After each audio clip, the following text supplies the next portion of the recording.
It's a rare genetic disorder that affects a child's brain development, ability to gain weight, muscle strength, and the heart. It can also impact sleep and shorten life expectancy. Today, we're going to be hearing from two physicians, an advocacy group leader, and a pharmaceutical company that's focused on the unmet needs for these patients. But first, let's meet Nickie and her son, Liam. We're going behind the mystery of MCT8 deficiency.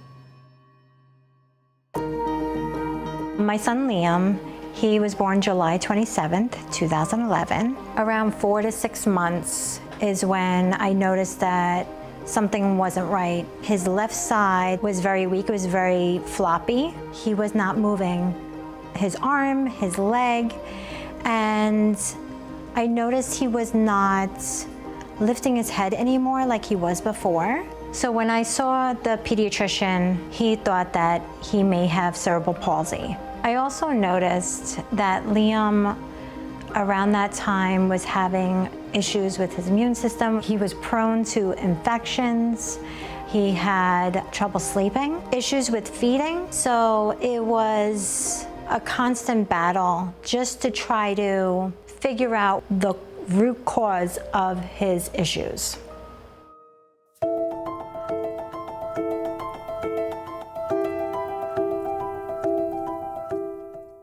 To understand more about the symptoms Liam was experiencing, let's hear from endocrinologist Dr. Larry Fox. Women who are pregnant with a child who has MCT8 deficiency don't notice anything abnormal. There are usually no alarming symptoms or signs in the first 2-3 months of life, but after that, parents start noticing some developmental delays, such as they're not lifting their head up. The failure to thrive becomes apparent around that time as well. So the neurologic symptoms stem from too little T3, the primary thyroid hormone, getting into the brain during brain development. The endocrine problems, they result from too high of T3 in the rest of the body. Once the child hits about 6 months of age, the parents start noticing the progression in the endocrine problems as well as the neurologic problems. They start having some rigidity of their muscles, they start having seizures, speech development is abnormal, cognitive development is abnormal as well. And then you also start seeing the endocrine problems, the heart rate is fast, and their blood pressure could be elevated as well. They're sweaty or they're hot all the time, they don't have the muscle development like they should. And they may also notice that they're not gaining weight. They can also have sleep problems, and they can even have recurrent infections. The pediatrician had told me to go see another specialist. They asked me if we want to do a genetic test. They felt that we would get more answers with that. When Liam was 4 years old, we finally got the results for the genetic test. I was in the car with my son, and I got the phone call.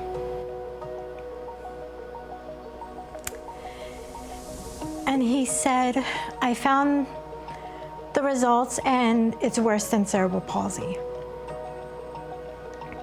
It is called Allan-Herndon-Dudley Syndrome. And unfortunately, from what I read, they don't live very long. It was the longest car ride going home. Then I turned to my son and I said, we're going to prove them wrong.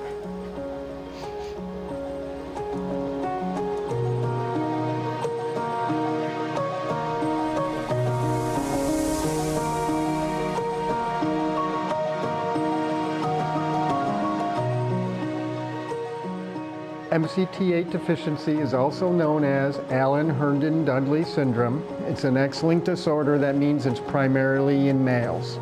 MCT8 transports thyroid hormone into the brain.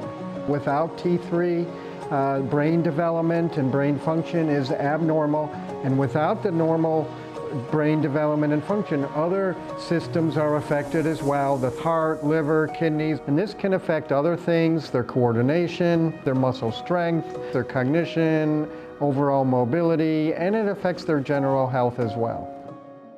I was relieved that I finally had a diagnosis for him, but I was also devastated. It was extremely hard for me to process. I look at Liam and seeing other children his age progress, and for Liam to be struggling, it's hard not to compare in the beginning. I felt like I was on this island all by myself. More Behind the Mystery when we come back. Welcome back to Behind the Mystery of MCT8 Deficiency. As we were going to different doctors, it was a challenge because it's so rare that the doctors have never even heard of it. So I had done my own research and I would present it to them. And then from there, they would do their research and we would figure out what the next step is for my son. We got him into therapy. He has his speech therapy, his occupational therapy, his physical therapy. Jessie is Liam's occupational therapist. She has a barn where we go for Liam's therapy services.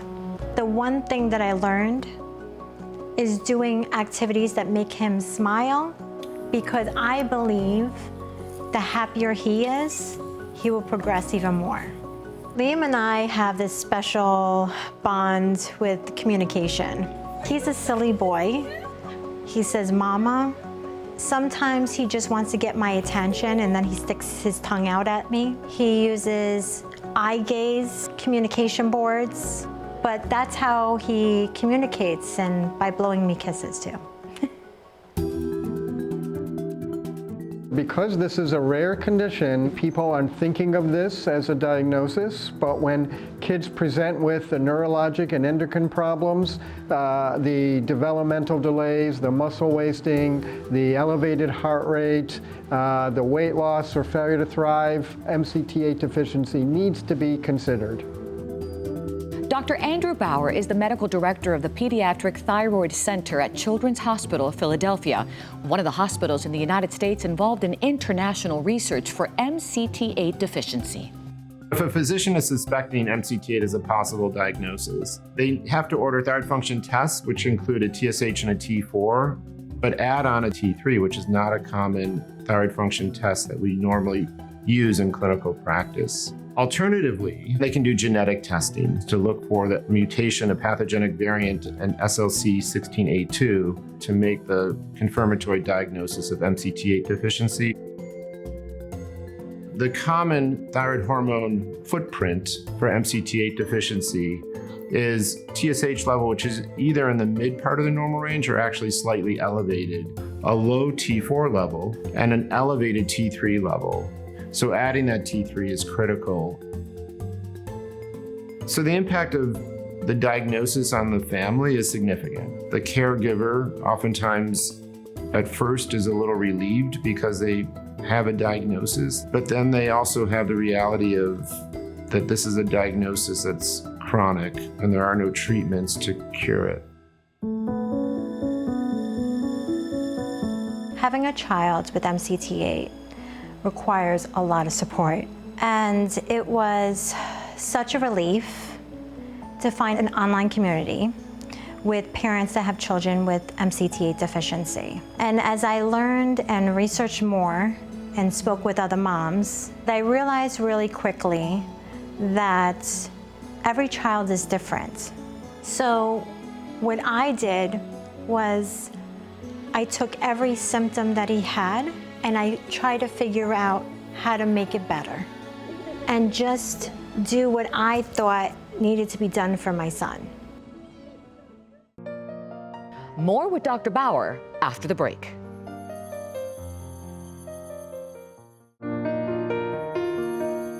Welcome back to Behind the Mystery. After a patient's diagnosed with MCT8 deficiency, it takes a multidisciplinary team of specialists to help provide care for the patient and their family. Oftentimes, the first specialty that a patient will be referred to is a neurologist, a pediatric neurologist. And typically with the neurology team, they will have another group of providers, which would include physical therapists, occupational therapists, and even speech pathology. After that, GI oftentimes is involved. And in the gastroenterology clinic, there's usually a nutritionist. And so again, that team is really important with speech pathology to help determine if the patient can take things by mouth without choking and potentially aspirating. Next on the list would be orthopedic surgeons, and in coordination with neurology teams, they'll have the specialists that can help have wheelchair fitting and help obtain devices that are important for transporting and caring for a patient that is non-ambulatory. Endocrinology is an important specialty for patients with MCT8 deficiency because the disease is associated with elevated T3 and peripheral symptoms of hyperthyroidism. The other part, of course, is with endocrine that orthopedics is important. They're at increased risk for having decreased bone strength and an increased risk of having bone fractures because of that. And so it really takes a team to help coordinate care so that we have the best outcome for the patient. Finding a community is essential after a rare disease diagnosis. Let's hear from one woman who is helping others find the answers and support they need.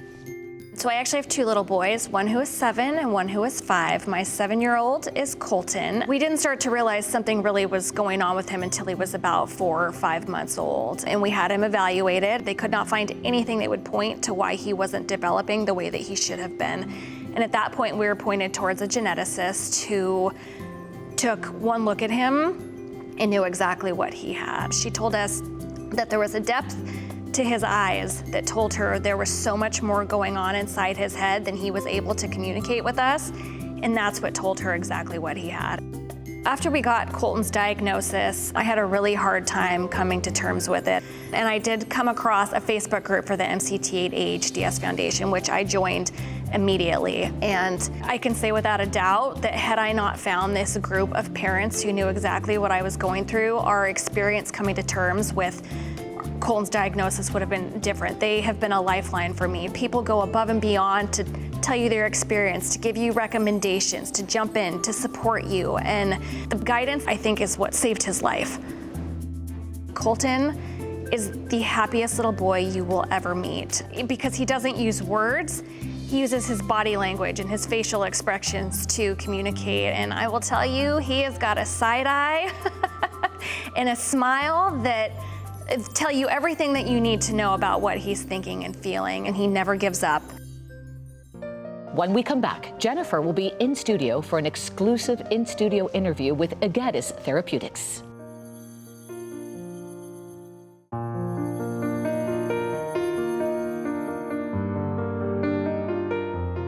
Well, welcome back to the Balancing Act Presents Behind the Mystery. We're joined by Anny Bedard, president of Egetis Therapeutics North America, and Jennifer Favre, board member of the MCT8-AHDS Foundation. Thank you both for being here today. Thanks for having us. Absolutely. Well, Jennifer, why don't you tell us a little bit about the foundation? We're dedicated parents from around the world. We have kids with MCT8. We all work full-time jobs, but we're also super passionate about supporting other families in our communities. You know, a diagnosis like this, it's overwhelming. Really, our goal is to share information, share resources, connect people from around the world and let people know that they're not alone. Anything we can do to ensure families have the resources they need to give their kids the best quality of life possible. And I know there's a great partnership with Egetis. Tell me about Egetis, Anny. Egetis Therapeutics is a company that focuses on developing treatments for rare and unfortunately devastating conditions.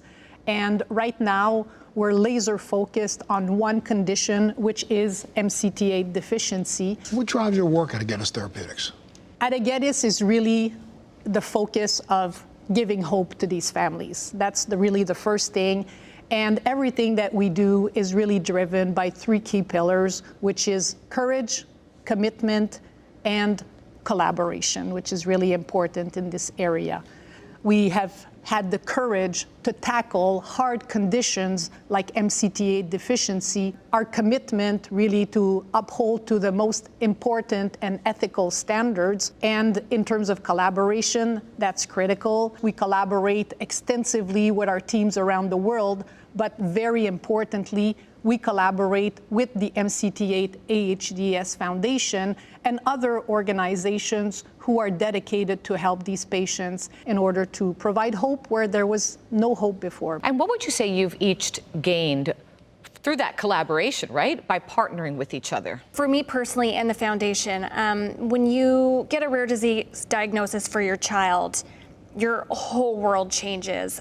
You feel very alone, very isolated. Other people's kids are playing sports, going to school, going to college, and your children are going to therapy appointments, having hospital stays, and being able to work with people like Annie and Egetis to gather information. There's a certain power in that knowledge and being able to take that and share it with other families so that they know what's happening. They have resources. They can pass information on to their doctors and just work together to spread knowledge and awareness. For us working with the MCT8-AHDS Foundation, they're really our bridge to the patient community. The insight that they provide, in terms of what really happens on a day-to-day basis is critical for us, not only from a medical perspective, but from an emotional perspective, the implication that it has on the family. This is really important insight, and that's the type of insight that we need in order to develop treatments that will really address the needs of these patients and helps us also be able to find patients that we can include in our clinical trials so we can advance the development of those therapies. What's one of the most important aspects of your work? What we cherish the most at Egetis is being able to impact the lives of patients and families. And we know that patients are holding on to hope out there, and that really is our guiding light for everything that we do. This involvement sounds like something so inspirational, and I hear that in your voice, the inspiration to help your son and others. What would you tell anyone out there who may be going through this or knows someone? What would you want them to know? Everything. There's so much, but I think being able to know that even though it's rare, there are other families out there and we all have each other's backs. We're constantly leaning into each other, making recommendations. We're there to listen. We're there to support each other. So I would tell everyone, find your people. I love that. Thank you both so much for being here today, and thank you for what you do. Thank you so much for sharing. Appreciate your time and information. And let's check back in now with Nickie one last time to see how she and Liam are doing. Take a look.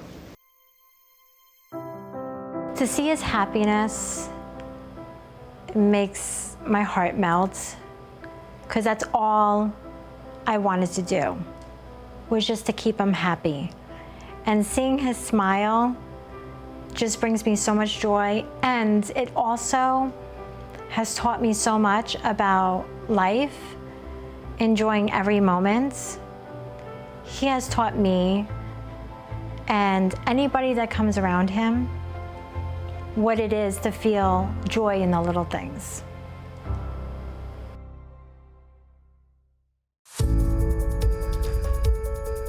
So I'm more hopeful now than I've ever been since I've been involved in helping to care for patients with MCT8 deficiency.